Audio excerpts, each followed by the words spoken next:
How to enable or disable live caption on Samsung Galaxy phone. So if you want a Samsung phone to transcribe incoming call, or you want to turn off Samsung phone from transcribing incoming and outgoing calls, then this is what you should do.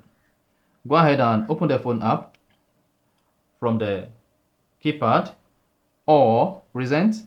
Click on the three dots at the top right. Locate and click on settings. Once you click on settings, click on call captions. If you have call captions turned on, that shows you enable live captions during calls.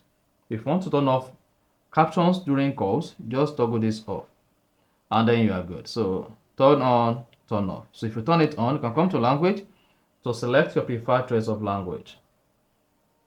If you turn it off, that's the basic. So that's exactly how to enable or disable live caption on Samsung phone during active calls. If you found this offer informative, please don't forget to like and then subscribe.